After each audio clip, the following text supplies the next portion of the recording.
Bismillahirrahmanirrahim. Assalamualaikum warahmatullahi wabarakatuh. Selamat siang, selamat datang dalam presentasi saya. Hari ini saya akan menjelaskan materi terkait pemanfaatan teknologi dalam dunia pendidikan. Nama saya Muhammad Asriyadi AM.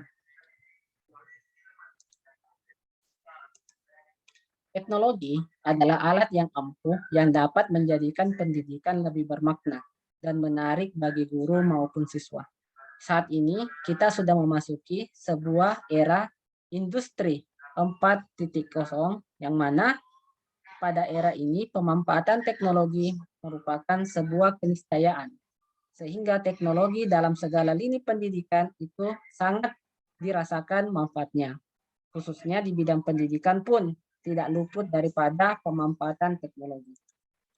Saat ini di masa sekarang di era evolusi industri 4.0 dan juga kita telah memasuki masa pandemi COVID-19 sehingga penggunaan ruang kelas virtual di dunia nyata per Januari tahun 2021 telah meningkat secara signifikan.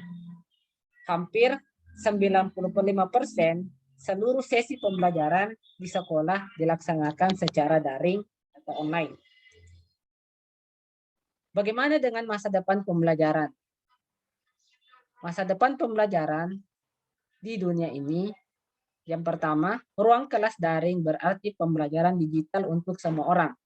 Yang kedua, pasar global untuk kursus dan sertifikasi praktis.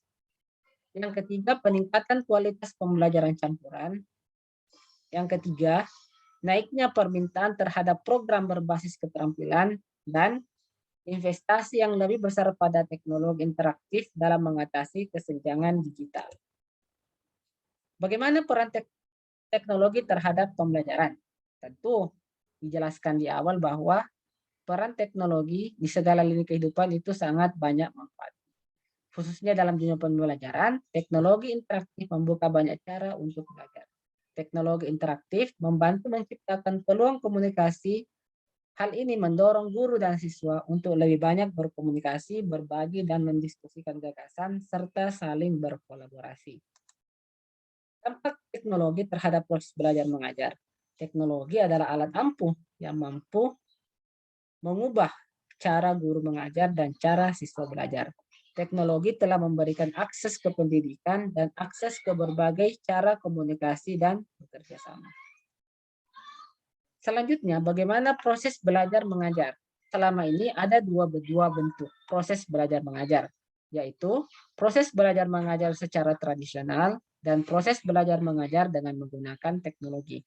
Adapun ciri proses belajar mengajar secara tradisional, yang pertama, bahan dan alat pembelajaran fisik seperti kertas, pena, papan tulis. Yang kedua, akses terbatas ke materi dan informasi pendidikan. Artinya, guru merupakan satu-satunya sebagai sumber belajar. Yang ketiga, proses belajar mengajar umumnya berlangsung di ruang kelas secara tatap muka. Sedangkan proses belajar mengajar menggunakan teknologi, cirinya yang pertama, akses yang lebih luas ke dalam bahan dan informasi pendidikan. Artinya segala platform pendidikan atau platform untuk mendapatkan akses informasi dapat digunakan untuk proses pembelajaran. Yang kedua, lebih banyak saluran dan alat yang tersedia untuk komunikasi dan kolaborasi.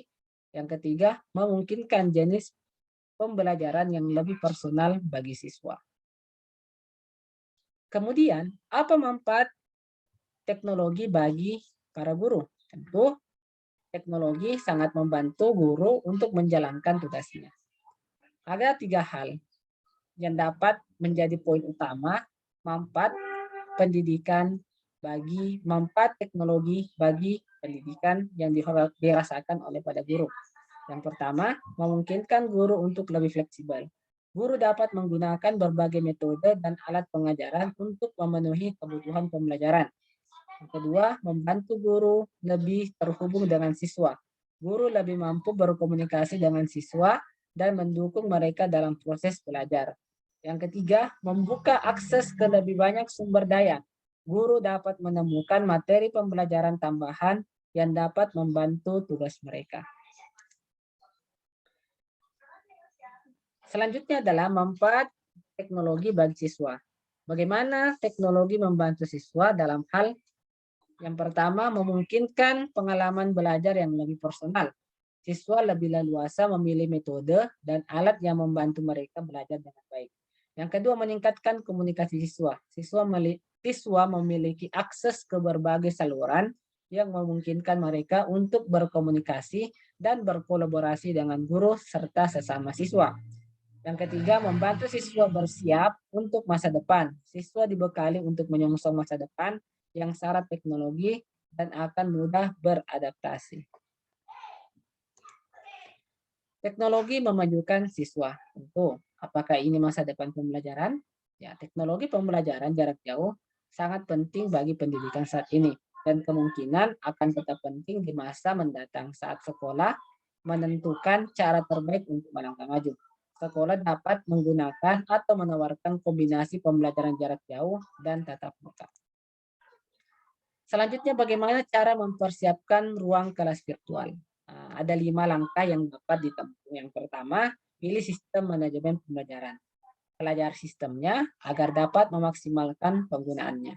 Yang kedua, tinjau semua bahan belajar online. Bersiap dan ketahui cara menggunakan bahannya. Yang ketiga, berinvestasi pada aplikasi komunikasi. Gunakan alat yang diperlukan untuk mengelola waktu dengan baik.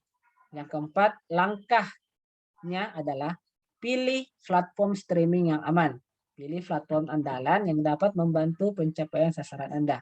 Yang kelima, pilih aplikasi yang kolaboratif. Buat lingkungan pembelajaran yang mendorong kerja sama tim.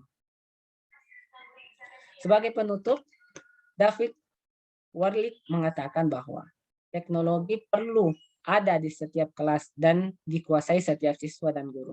Karena ini adalah pena dan kertas zaman ini. Dan inilah lensa kita untuk merasakan banyak hal di dunia. Demikian, terima kasih. Semoga Anda mempelajari sesuatu yang baru dari penyampaian saya. Lebih dan kurangnya mohon maaf. Terima kasih dan sampai jumpa.